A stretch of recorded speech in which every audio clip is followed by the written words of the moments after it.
G'day folks. Today I thought I'd talk about a time sensitive topic, and for that reason I'm not going into sort of my usual setup. So apologies in advance for the less professional sort of, appearance of this video, and also my upcoming videos, because there's a few that I really need to get out in quick succession.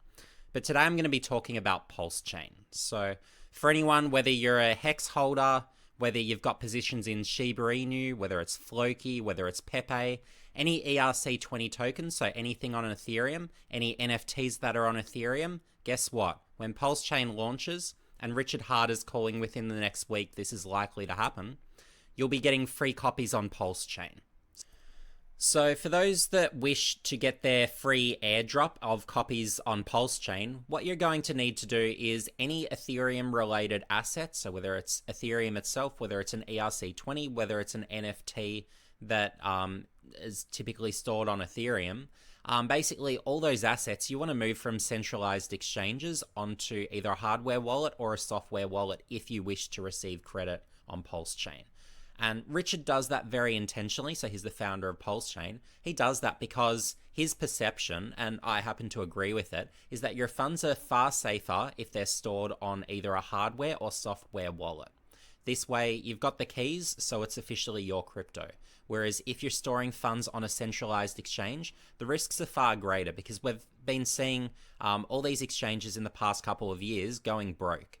And when that happens, well, you're not guaranteed to get your crypto back. And if you're lucky, sometime in the future, you might get some portion of compensation for your holdings. So for that reason, it's really, for the most part, quite a bit safer either having a hardware wallet, which is the safest option, so some examples being a Ledger or Trezor, or a software wallet. So you could use the most popular way people store Ethereum and Ethereum-based assets is on MetaMask. So if you don't have a hardware wallet, well, you can simply install MetaMask, and that would probably be the easiest way to store your funds on chain, which means you would get credited your copies on PulseChain.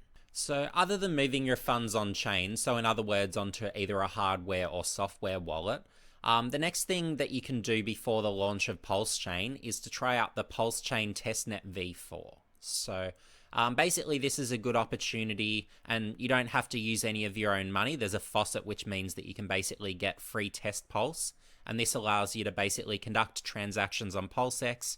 You can try staking, you can try bridging.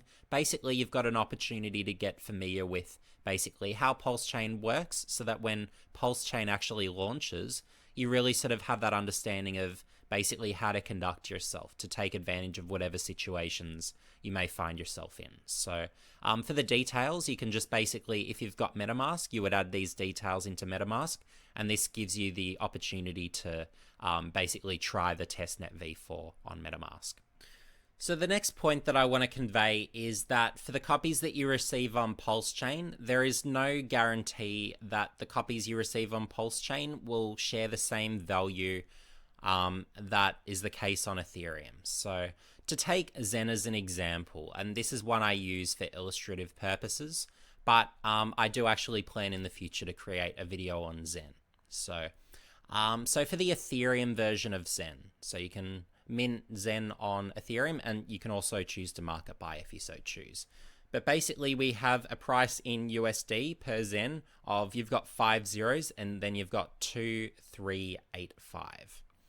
Whereas if you compare the value here of Zen to on Binance, well, you've got 7 zeros, then you've got 2958.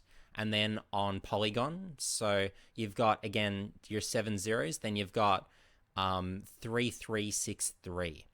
So basically, just about whatever crypto you have, the Ethereum version will hold a higher value. And based on this, having looked at basically the same assets across other chains, well, it's highly likely that the same story will be the case with PulseChain, where whatever assets that you're holding on Ethereum, the copies that you receive on PulseChain, they'll firstly start with a value of 0, so you'll have market forces that will then basically see the cryptos reach various prices. So getting in at the price of 0, there is certainly opportunities in the market, particularly early on, to rack up some bargains potentially on PulseChain. But yeah, you shouldn't be expecting certainly a one-for-one value on PulseChain, because based on what we're seeing on other chains, look, to give you the realistic expectation, you really can't expect that, and it's not realistic.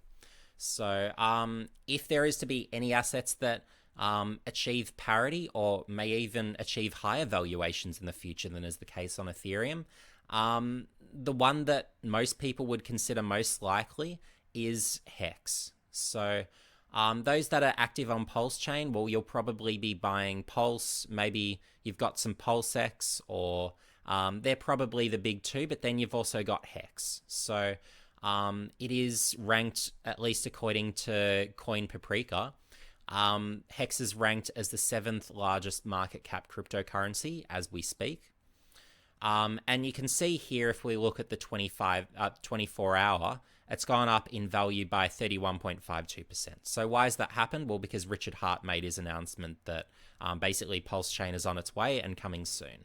And a lot of this has to do with, well, people are thinking, well, the copies that we'll be receiving on PulseChain of Hex will have quite a significant value and may even reach parity. Some are thinking may even reach higher valuations. So, and for those interested in Hex, I've made a video in the past on Hex, PulseChain, PulseX. So I can leave a link in the description for that. For those who are interested. But yeah, certainly the major flaw, and this is coming from a Hexican, and I have invested quite a bit in Hex over the last couple of years. But yeah, with Hex, really the I guess drawback is on Ethereum. The costs to both stake and unstake are exorbitantly expensive and really take significantly from the potential for profit that people who buy and stake Hex really could receive. So yeah, look, given that, well, I think that was really the big reason why Richard decided, I'm going to fork Ethereum and create PulseChain.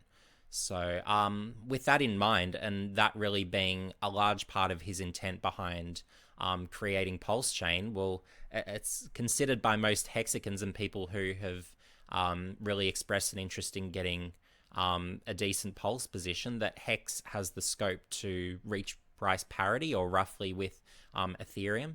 And look, for those who want to get into Hex, it might be probably the better chain for those who only really want small positions. Whereas on Ethereum, it's probably better suited to more your whales. So those with huge holdings that can really afford the exorbitant Ethereum gas fees. So that means that really everyone can have the opportunity to make really good profits with Hex on PulseChain. So yeah, that's something I guess to be aware of and maybe an opportunity. But yeah, look, given the rise, particularly in the last 24 hours, well, yeah, it looks like really, I guess the pricing is probably quite priced in. And yeah, at the time of the fork, there's quite a possibility that whatever the price gets to at the time of the fork, well, there's probably going to, after that point, be a drop back in the value of Hex. So I think things will be fairly priced in, but for those who do decide to buy Hex in the lead up to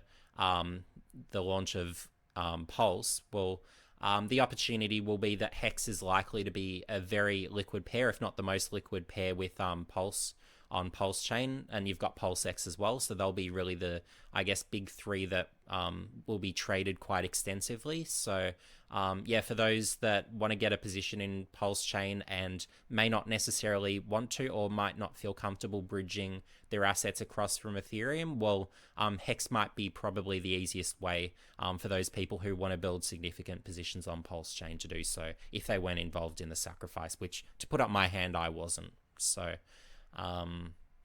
yeah, so there are, I guess, things to be aware of. But yeah, there's always opportunities to bridge things over to PulseChain. And yeah, but it's PulseChain, I should also mention, it's highly unlikely to appear on too many major exchanges. It might not be on any major exchanges early days. So that's something to be aware of.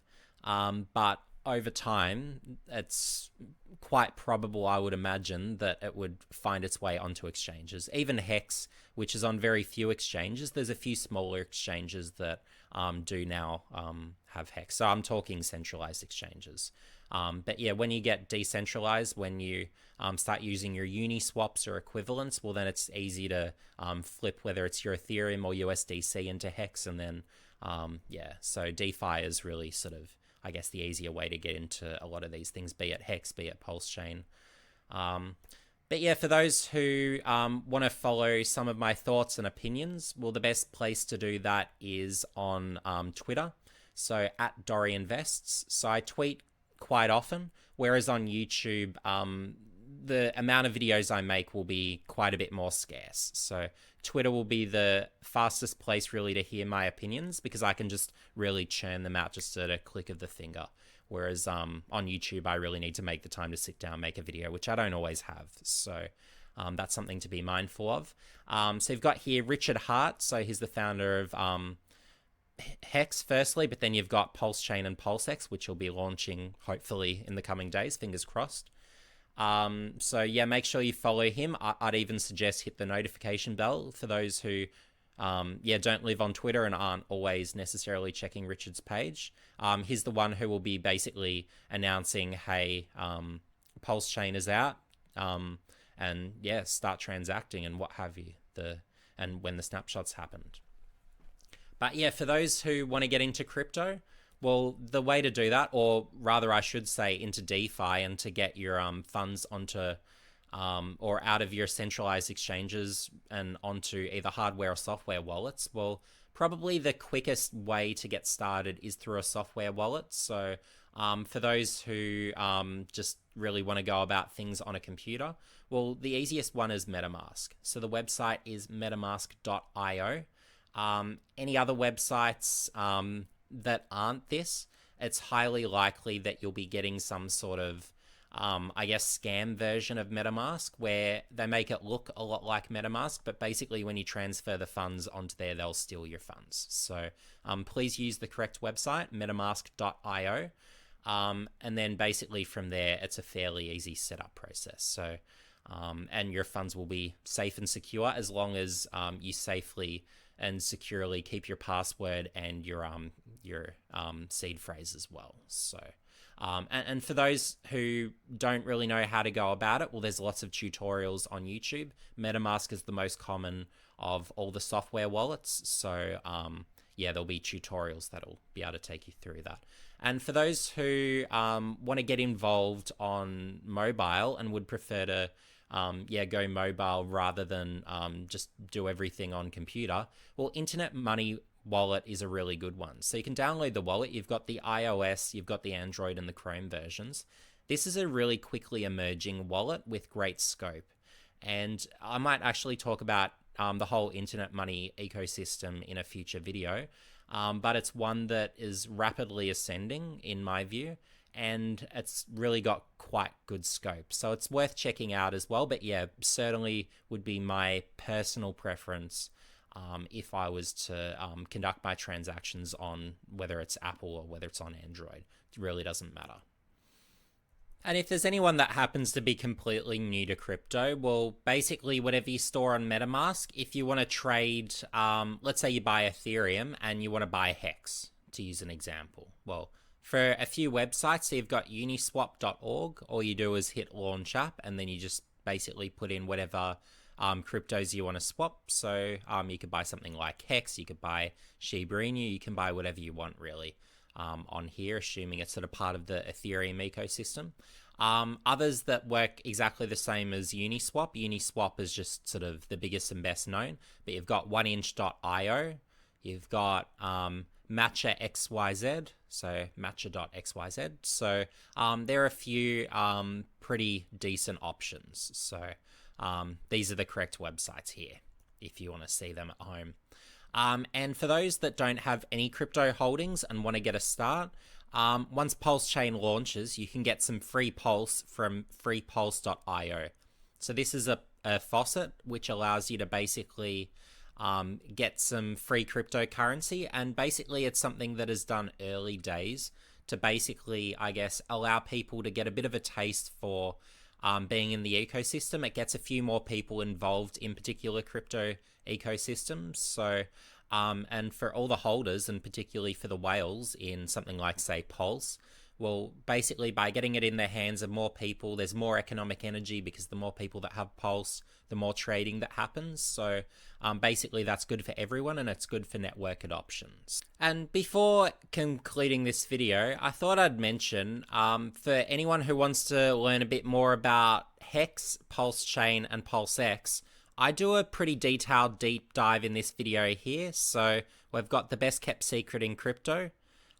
So make sure you check out this video on my channel from a bit over a year ago now. So having 6.5k views, I must have done something right for a small channel with that one. I think also it was quite timely as well, with Hex being quite highly priced and with there being a lot of excitement about the original sort of announcements of PulseChain and PulseChain coming soon. So yeah, make sure you check that out for more detail if you want to learn more about Hex, PulseChain, and PulseX. Also, I feel like a lot of my old videos are quite strong and probably quite underviewed, to say the least. So yeah, do go back and give those a look if you haven't already. And as I mentioned earlier on as well, the best place to follow me is probably on Twitter, so @DoryInvests. Yeah, anyway, folks, see you in the next video.